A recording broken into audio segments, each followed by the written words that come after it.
So welcome, Perennial Pride listeners. Thanks for joining me as always. Hope you're doing well and you're ending the 2025 year with a bang. It's been an interesting year. They go by so much faster as I get older. Hopefully you'll have some time at the end of the year to celebrate with family and friends and kind of reflect on the year a little bit, right? Because we always hopefully want to learn from what's happened in our lives, good, bad, or ugly. And hopefully it moves us to be better in future years and for decades to come. So today I wanted to cover a topic that probably hits on not just wealth building, but just our progress in life. And, had the fortune to watch the ending of my son's high school football season in a second straight state championship. And, basking in that glory and watching the kids and coaches and families celebrate, it was just a wonderful experience. And, so proud of what everyone was able to accomplish. But what I took away from that as I really thought about it was the amount of effort that went into creating that. That did not happen by accident. It didn't happen by people taking it easy. And I think that's just a reflection on just life in general, right? Whether you have goals around your family, your health, your business, or your wealth, it requires likely a hard road, a road that a lot of people may not even want to take, right? So today I want to harp on that for a little bit and reflect on how that touches on our wealth building. And there was one quote that jumped out at me more recently, and it was, urgency is the mother of excellence, and comfort is the father of regret. And, when I think about and layering this with my son's football team, that, the amount of work they had to put in from coaches to players to parents, having 6 a.m. practices during the off season to all the extra lifting, eating right, the endless amounts of practice and preparation and studying that went into all that, hard to even see on a daily basis. And you may not even see the progress immediately, but the amount of effort that got put into that put them in the position to be able to win. And so they had to give up the comforts of sleeping in late and just lounging on a couch or scrolling social media and eating all the crap that you ever wanted to eat. And the coaches spending time away from the families to study and get the kids prepared. It's just quite amazing the amount of effort that went into building this excellent program and then eventually a state championship. And so it shows you the amount of hard work it takes and preparation it takes to get there. And that goes with our wealth building for sure, right? Our wealth isn't just going to build and be there for us for our lives and for future generations without putting in some effort behind it. Isn't just going to be this magic thing that happens without us. And so when we step back from just comfort and urgency, that concept, really, what is comfort really? It's, easy, it's familiar, right? We get into habits and we all have them that we just get used to. So we just kind of repeat them. And sometimes we rather not deal with certain things, so we delegate them. And there are appropriate uses of delegation, but you still have to own what that is you're delegating. But ultimately, it just feels safer, right? We don't have to change. I don't have to learn anything new. So comfort is a good thing. And I'm not saying I don't like comfort on occasion, but obviously it has its trade-offs. On the other side of it is, hey, I've got to do something. There's urgency. I'm intentional what I'm doing and the purpose of it. And it requires more discipline and perseverance because it may not always work, right? You're going to try some new things out, but when you're urgent to get into it, it's maybe not always going to work out immediately. And you kind of learn and grow from that, right? That's kind of more of the entrepreneurial side of things and people who are just natural risk takers. I recognize that if I don't take action and do things with it, it's never going to move anywhere. It's just kind of a nice exercise in studying, right? And those things will hopefully pay off later as you get into doing those things and growing and learning. Versus, I think in the comfort level that when people play it safe or don't take the action needed, that it might feel good in the immediate term, but down the road, there might be regrets and things won't pay off, right? And we'll go into more of that in a bit. The other side of where all this fits for me, and anyone who knows me and maybe listen to the podcast a bit knows that I'm a big fan of Stoicism, the philosophy. And, what I think this touches on is there's obstacles in our lives. That's just the reality of it. It's the question is, are you going to go towards it or are you going to run away from them?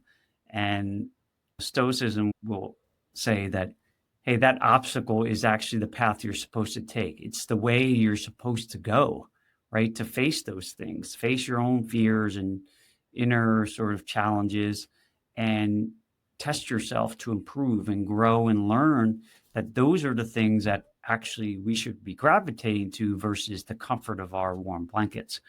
And, what are we on this earth and life to do? And, unfortunately, as it relates to our wealth building, there is a whole host of challenges that we all face that we have to overcome, right? We know that the world can be volatile. Who knows with the investment world, the economy, things can change quite a bit. Things will go up and then they can go back down. How do we deal with that sort of volatility?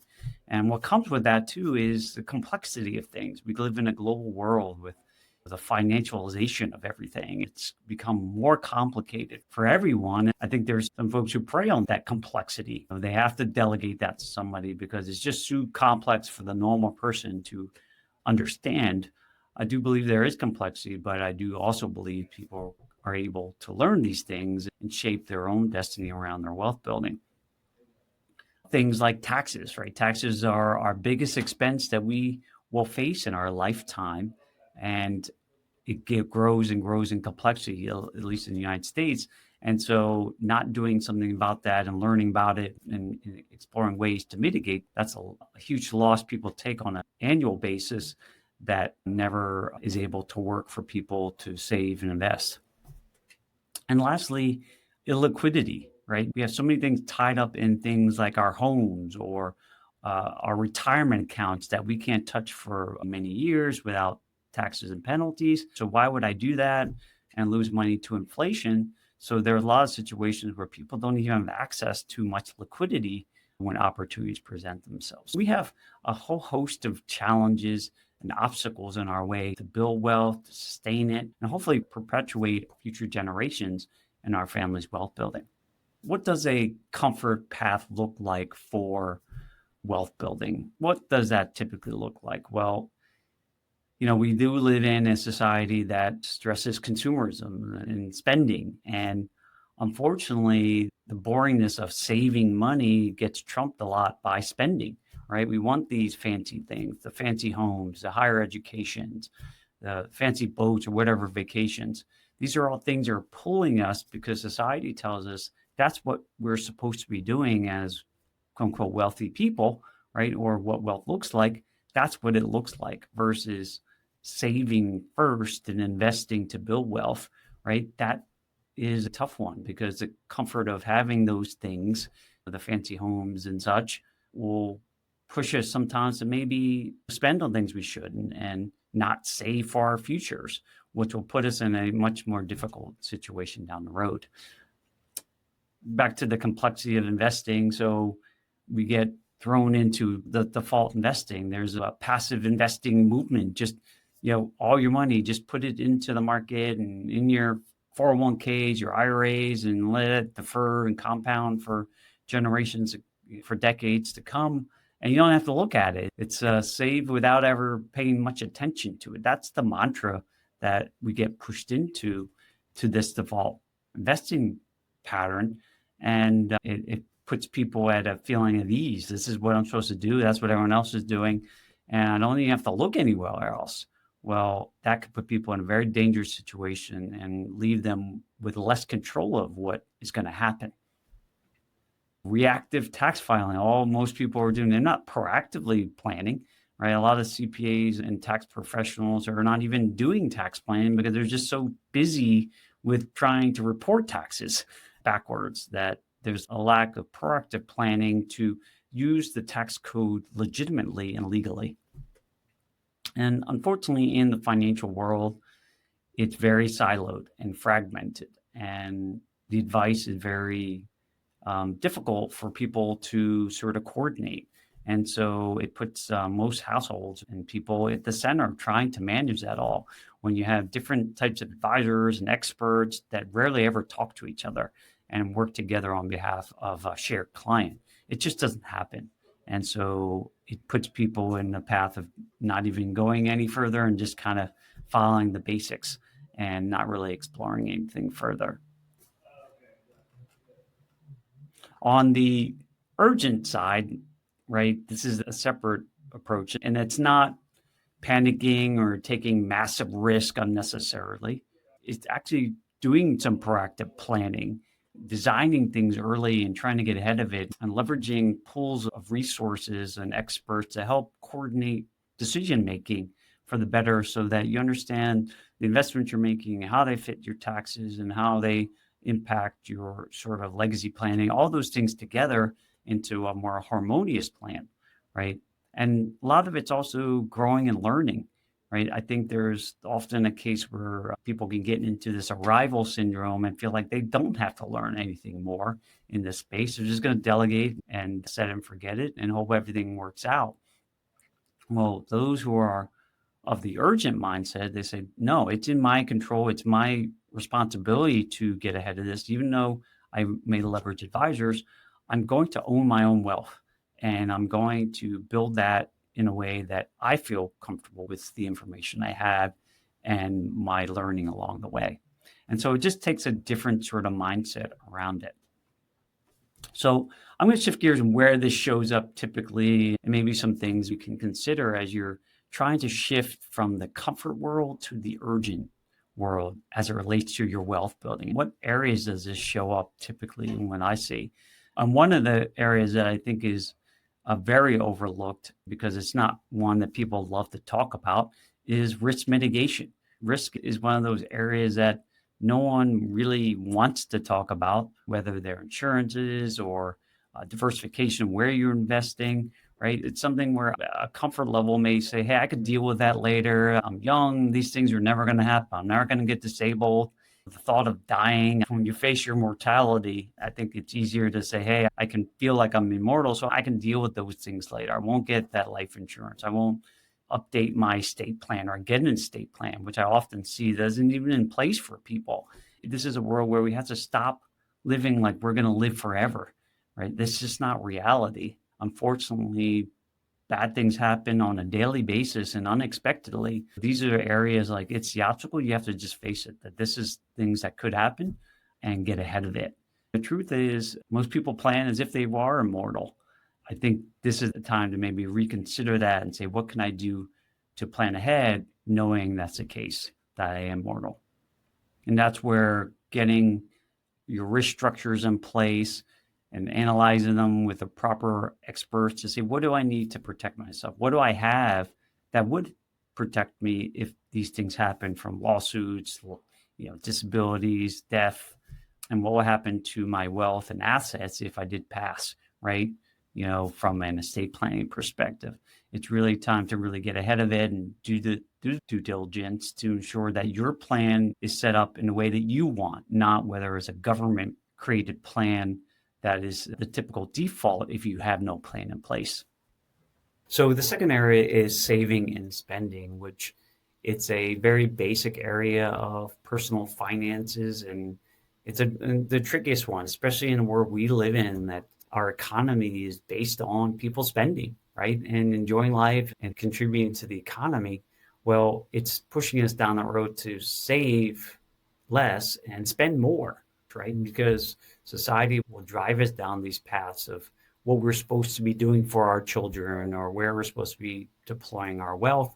And, it's more externally sort of driven versus stepping back and saying, hey, what is most important to me, my family, my wealth building, and what can I do to, put that more on my side versus maybe just spending more of it. It's a lifestyle creep, which often happens. There's this idea of Parkinson's law where we can easily, given enough time, use all that time. Same with our money. If we have more income, we're likely going to spend it. If we get a raise, we're going to spend more. We're going to feel like we can afford it versus really focusing on planning and saving so you can invest for the future.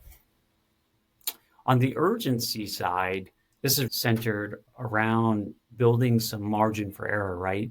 And saving more and having more liquidity. We're big fans of obviously having emergency funds available, but as times evolve and volatility peaks, it's head up and a lot of people run in fear, having optionality and opportunity funds available and liquidity will be key to be able to buy things and invest in things others will not at opportune times when they're at discounts. And there will never be probably a likely scenario where you're going to be able to time all these things perfectly. However, there's a reason why a lot of the wealthier folks carry a lot of cash, even though they know there's some impact, to those dollars as inflation eats it away a little bit annually. But having the ability to access money when things are discounted or when people are in sell mode and now it's a buyer's market, they can make out very well over a long period of time if they can pull the trigger and have the opportunity. But that takes a lot of discipline to be able to store money, save it, and not just feel like you always have to be invested in everything, especially when FOMO hits, which is often the case when you have like these bubbles and everything's going up. For those who recognize the bigger picture of this all, this is why there's more people sitting on the sidelines waiting to see how this all plays out. And so from a savings and spending perspective, having that urgency to save more so you can invest further and build assets to create other sources of income versus just spending it and then not delaying your future sort of retirement planning is so key. And that's a tricky one because I've seen often a lot of folks where they may be decades behind and it's hard to make up that time. You only have so much of it. So the two last areas, let me talk about taxes. Taxes at this time of year, at the end of the year, there's still some aggressive tax planning that is available. But for the vast majority of the people, taxes are just a part of life. It's what we are required to pay at federal, state, property taxes, sales tax. I mean, there's taxes everywhere you look. Inflation is a tax. It's more of a stealth hidden tax on our wealth. The question is, for most people, are you planning for it? Are you doing anything proactive, or it's more of a reactive thing where you just kind of providing your information to your tax professional to report backwards so that you can accurately pay your taxes? For most people, that is the scenario. And they may even go to their tax professional he or she's extremely busy trying to keep up with the complexities of the tax code to report it. They may not have time to even investigate and think about ways to mitigate taxes legally. And so they play in that space. And so they may tell their clients, there's nothing for you to do, right? You've done all you can. You've contributed to your 401k, maybe taken all the deductions from your mortgage at home, right? All the safe things, contribute to your HSA, some of the more basic things, but really not aggressively thinking about and planning for anything significant to mitigate your biggest expense you're going to face in your lifetime. So not only do you lose those dollars, but you lose all the opportunity from earning from those dollars for decades and for potential future generations. So it could amount to millions of dollars for people if they really do the math of it. So it's really key that you take an aggressive stance on this to review it and get ahead of it and be proactive. And that's what the urgency side of things will have people who are asking the questions. If their CPA enrolled agent does not know, seeking out to others so they can explore what are legitimate legal ways that the government is incenting us to do or invest in that would give us tax breaks. Now, I would never suggest that you let the tax tail wag the dog, which is a common phrase that, sometimes you do things for taxes, but the investment or approach is bad. Obviously, you want to make sure that approach you're taking, whether investing in real estate or business or oil and gas, all these different areas, energy that could have a beneficial tax angle to it, that they are smart investments, that you get to know them, you understand them, and you're investing in things that have a higher chance and probability of success. You just have to investigate them and reach out to the right people to explore them. The typical CPA and enrolled agent just isn't capable. They just don't have the time to learn all these things, and you can't blame them. Right? Again, I sympathize with them because I recognize how hard it is to keep up with the tax code.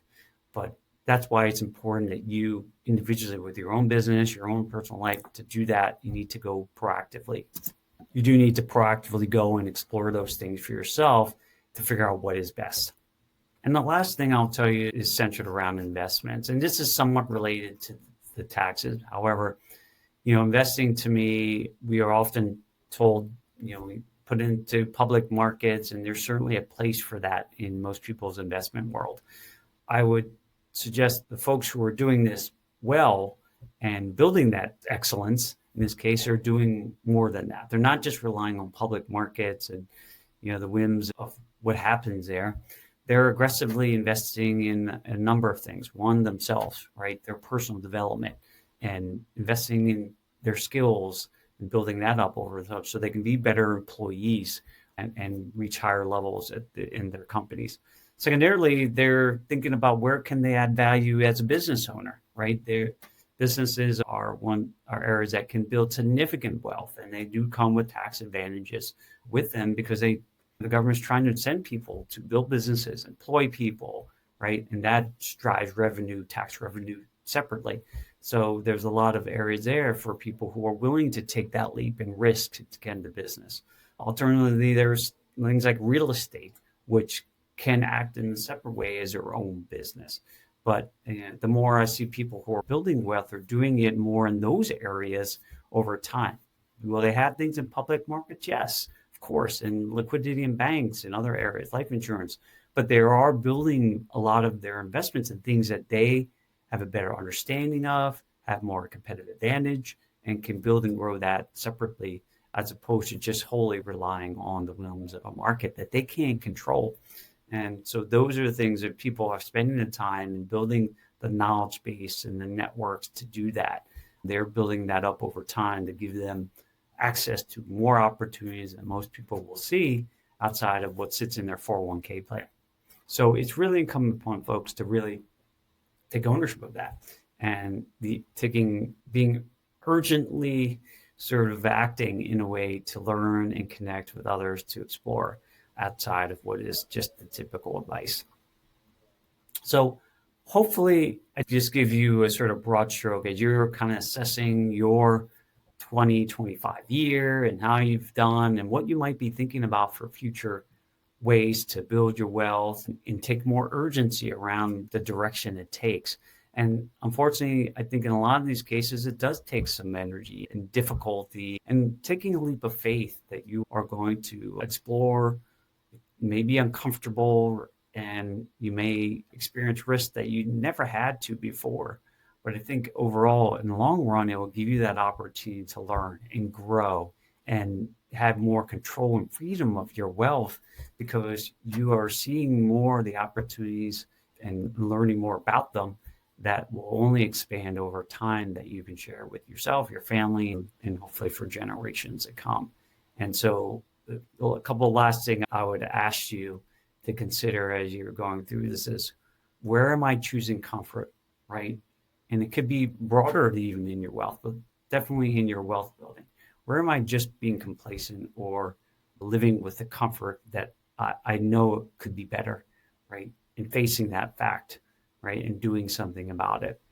And what are some basic financial disciplines that I am choosing to avoid, right? Doing reviews with your family, doing some research, reading about these things, whatever, connecting with your advisors, whatever the scenario is, just taking some level of action, urgency to sort of build upon what you're doing, taking a sort of inventory of that in the year, and then taking some plans and actions into the 2026 year.